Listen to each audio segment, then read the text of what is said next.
लागते ही भाजी. तुम्हाला माहिती आहे मी या भाजीला काय म्हणते? खारट भाजी. लहानपणापासून मी आईला नेहमी म्हणायचे, "आई खारट भाजी कर." बऱ्याच जणांना कळलं असेल मी कशाबद्दल बोलतेय. आज आपण करणार आहोत तांदूळच्याची भाजी, ज्याला बऱ्याच ठिकाणी चिवळची भाजी किंवा चवळीची भाजी असंही म्हणतात. फक्त इन-मीन 3 साहित्यात तयार होते हां. याला काहीसुद्धा वेगळं घालावं लागत नाही. अशी पटकन तयार होते आणि ही ज्वारीच्या भाकरीसोबतच भारी लागते. अगदी सोपी रेसिपी आहे. माझ्या आईची पद्धत मी शेअर करते. त्यासाठी व्हिडिओ शेवटपर्यंत बघा आणि आवडला तर लाईक करा. नमस्कार, सरिताच्या स्वयंपाकघरात म्हणजेच आपल्या सरिताज किचनमध्ये आज आपण खूप जास्त रिक्वेस्ट केलेली रेसिपी बघतोय. ती म्हणजे साधी सोपी तांदूळच्याची भाजी, जी मला खूप आवडते. पालेभाज्यांमध्ये पटकन होणारी भाजी आणि मला भाकरीसोबत खूप जास्त आवडणारी भाजी म्हणजे ही तांदूळच्याची भाजी, ज्याला बऱ्याच भागांमध्ये चवळीची भाजी म्हणतं, कुणी चिवळची भाजी म्हणतं, कुणी तांदळस्याची भाजी म्हणतं. अशी वेगवेगळी नावं आहेत. रेसिपीला सुरुवात करूया.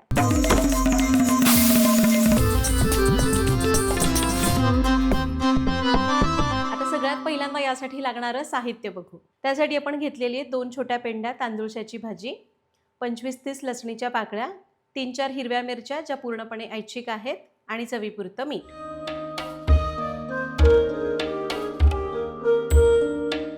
आता या भाजीचे बघितले काहीही नखरे नाही आहेत. याला फक्त ही स्वतः लागते. मीठ, लसूण असला तरी पुरेसं आहे. मिरची घाला किंवा नाही घाला आणि फोडणीला थोडंसं तेल. आणि सगळ्यात महत्त्वाचं म्हणजे ही भाजी करत असताना खूप चांगली धुवून घ्यावी लागते. कारण ही भाजी कुठलंही असं बियाणं लावून वगैरे येत नाही. तर शेतात एखादं कुठलं तरी आपण पीक घेतलं तर बांधावर किंवा त्याच्यामध्ये मध्ये ही भाजी उगवून येते. किंवा मी जेव्हा गावाकडे राहायचे तेव्हा मला आठवतं ही भाजी आम्ही कधीच बाजारातनं विकत नाही आणायचो. तर माळवदाची घरं होती म्हणजे मातीची जेव्हा छत असतं त्याच्यावर ही भाजी आपोआप उगवून यायची. आम्ही तीच भाजी करून वापरायचो. आम्ही कधीच ही भाजी विकत आणली नाही आणि मला ही खूप आवडते. आता ही भाजी आपल्याला स्वच्छ धुवून घ्यावी लागते कारण याला खूप माती असते. थोडंसं ना असं कचकच लागू शकते, त्यामुळे याला स्वच्छ धुवावं लागतं. तर ही भाजी निवडताना जर चांगली कोवळी असेल तर देठासहित मोठी मोठी घ्यायची. चिरत वगैरे बसण्याची गरज नाही. पण जर अशी खूप मला बुटकी मिळाली, खूप जास्त देठं नव्हतीच, त्यामुळे मी बघा अशी निवडून घेतलेली आहे. जशी मिळेल तशी निवडा. कोवळी देठं घेतली तरी चालतात. आता भाजी स्वच्छ धुवायची आहे. आता एखादी मोठी पाटी वगैरे घ्यायची ज्याच्यामध्ये भाजी व्यवस्थित बुडली जाईल. यामध्ये आपण भरपूर पाणी घालायचं आणि याला चांगलं खळखळून धुवायचं. म्हणजे जर काही रेती माती वगैरे असेल तर ती तळाशी बसेल. असं आपल्याला 2 ते 3 वेळा करायचे. आणि भाजी धुत असताना यामध्ये भरपूर पाणी घालायचं.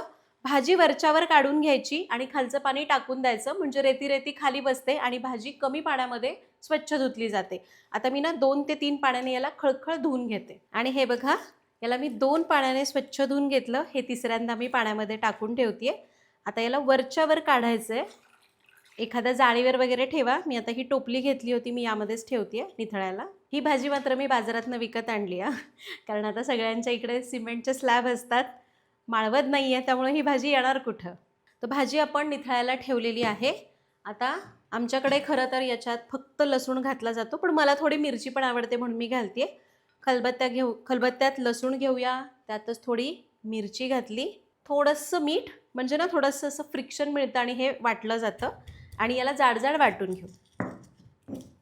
असं हात ठेवून थोडंसं कुटायचं म्हणजे मग काय होतं ना मिरचीचे बी डोळ्यात उडत नाही.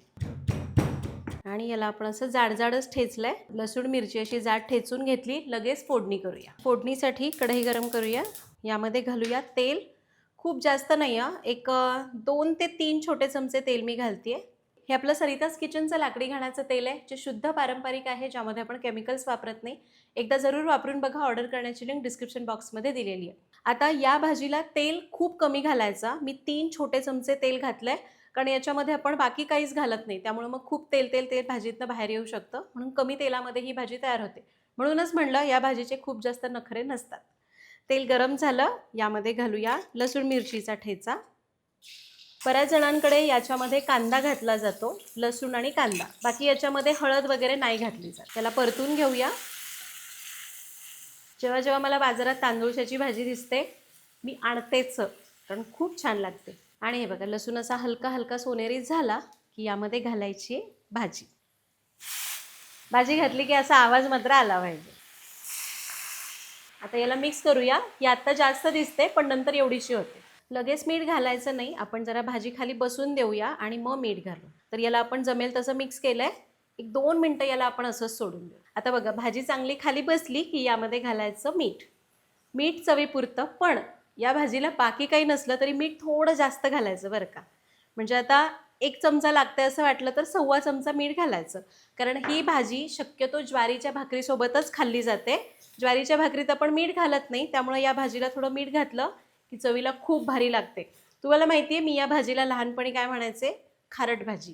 कारण ही थोडी खारटच छान लागते. आणि हे बघा मीठ याच्यामध्ये मिसळलं, यावर झाकण ठेवूया आणि भाजीला शिजवून घेऊ. तर एक 5 ते 7 मिनिटं मी याला झाकून शिजवलं होतं. फक्त मध्ये काय केलं ना, थोडा वेळ मी अशी भाजी कडेला सारून याचं पाणी आटवून घेतलं आणि आपली ही तांदूळशाची भाजी तयार झाली. हे बघा शिजली ना की अशी बारीक होऊन जाते. खूप मस्त लागते. तुम्हाला जर पाहिजे तर थोडंसं पाणी याच्यामध्ये ठेवू शकता. ते भाकरी खाताना ते असं खारट पाणी येतं ना, खूप मस्त लागतं. गॅस बंद करूया आणि आपली ही मस्त छान गरमागरम तांदूळशाची भाजी गरमागरम ज्वारीच्या भाकरीसोबत सर्व करूया. खूप मस्त लागते. तुमच्या मुलांना तुम्ही ही भाजी खायला द्या. त्याच्यात मिरची घालू नका. मी मनस्वीला पण फक्त लसूण आणि लसणाची फोडणी देऊन ही भाजी करून देते. थोडीशी खारट असते ना, तिला पण ही खूप आवडते. फक्त ही भाजी पोळी म्हणजे चपातीसोबत नाही खायची, भाकरीसोबतच खायची. मग बाजरीची असो किंवा ज्वारीची असो. बाजरीची भाकरी असेल तर मीठ कमी घाला, ज्वारीची भाकरी असेल तर आत्ता आपण जसं थोडंसं जास्त घातलं तसं मीठ घाला.